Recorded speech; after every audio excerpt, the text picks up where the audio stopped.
در ناحیه وسه در دهه خوچرخی دهاتی به نام عبدی عوضов در مساحت زیاده از 8 هکتار باغ پیشینه از نوحیه میگردد. از یون خوجگی دهقانی به نام توردی پیش از شنانیدن نیالها این موضع کوهستان را که سالها بود از مد نظر دور مانده بود از خس و خور تازه کرده تخت و هموار نمودند. برای عملی نمودن این اقدام بنیادکاری در این موضع کوهستان زیاده از 20 نفر ساکنان دهه به شغل موسمی جلب گردیده یک چند عدد تکنیک‌های کشاورزی استفاده کرده شدند. در ولایت سوق رفتیم، تجربه آموختیم، دیدیم که هم خیلی باغکارا بوده. اومدیم اینجا زمینی بیکار خوجایی که 8.5 هکتار بیکار خوابیده بود به نام خوجگی بابای توردی تعلق دارد. همین خواستیم آباد کنیم. 1300 قریب 1600 دونه درخت نیهال داریم.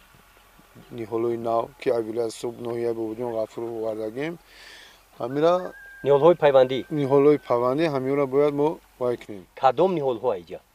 انگور است، بادام است، زردالو، میرسنجالی هست و سیب.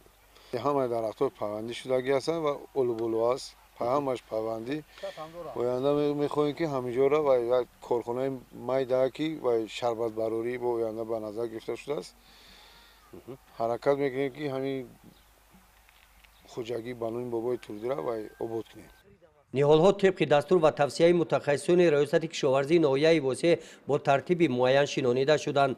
باغکاران توصیه دادند که موضع خوچکی کوهستان بوده برای شنانیدن نیهال در 10 روزه اول ماه اپریل هم مساعد میباشد. برای باز هم در آینده زیاد کردن باغ‌ها از حساب زمین‌های للمی تل و تپه‌هایی که با آب تامین هستند ما امروز طرز درست شناندن نیهال و طرز بروش‌های آنها را به خوجگیداران گفته گذاشتیم و در آینده باز مقصد داریم که در این زمین‌هایی که للمی هستند با آب تامین هستند در آینده برای باز هم تامین امنیت عضوقواری از اون جمله باغ‌ها تاکزارها را هم باشد زیاد نماییم. در باغ نوبنیاد طبق نقشه خوجگی 1600 نیال‌های میوه‌دهنده شنانیده میشوند. خوجگیداران تلاش دارند که از روزهای مساعد فصل بهار استفاده کرده در مهلت پیش بینی شده نیهال شنانی را به انجام رسانند. گزارش خواجه نظریف خدای نظر ظهوروف از ناحیه وسه برای برنامه اطلاعاتی نوید.